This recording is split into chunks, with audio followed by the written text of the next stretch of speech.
বর্তমান যুব সমাজ তাদের কেরিয়ার নিয়ে খুব দিশেহারা।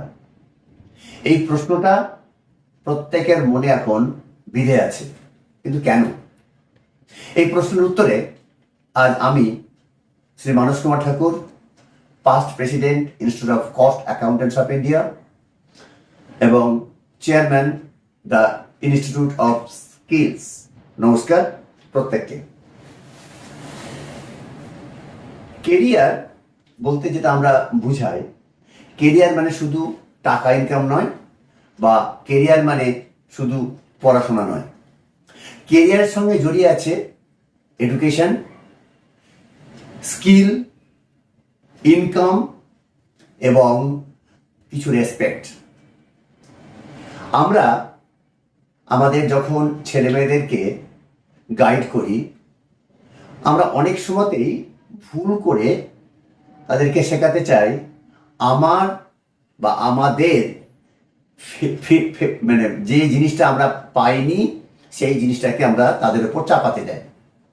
সেই চাপাতে গিয়ে আমরা হারিয়ে ফেলি তাদের কেরিয়ার, তাদের স্কিলটা কোথায়। আমরা যদি একটু ভেবে দেখি, প্রত্যেকটা লোকের, প্রত্যেকটা ছেলের নিজস্ব কিছু স্কিল আছে। সেই নিজস্ব স্কিল আমরা বলি ইনবিল্ট স্কিল, মানে যেটা ভগবান প্রদত্ত।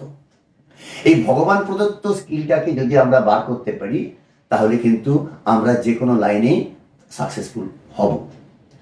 কিন্তু এখনকার ছেলেরা কেন দিশেহারা? দিশেহারা এই কারণেই, তার এডুকেশনের সঙ্গে সঙ্গে তাদের লাগে এডুকেশন আমাদেরকে একটা সার্টিফিকেট দেয়, যে সার্টিফিকেটটা নিয়ে আমরা কাজ করতে যেতে পারি। কিন্তু আমরা পারফর্ম করব কি? এই পারফর্ম করার জন্য আমাদেরকে নিজেকে স্কিলড হতে হয়। প্রত্যেকের নিজস্ব এরিয়াতে তাকে জানতে হয় আমরা কি আউটপুট দেব। কারণ যে চাকরি, যে ব্যবসায় আমরা করি না কেন, তাকে স্কিল জড়িয়ে আছে সদা সর্বত। সেই জন্য আমার যেটা মনে হয় যে কেন দিশেহারা, তারা তাদেরকে ঠিকমতো গাইড আমরা করতে পারি না বা করতে পারিনি।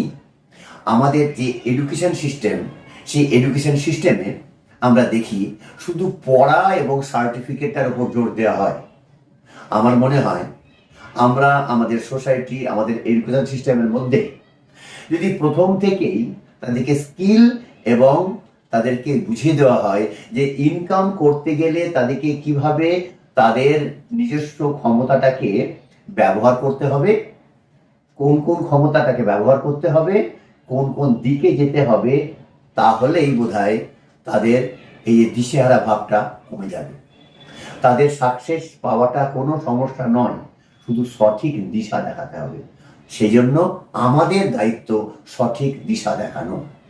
নমস্কার।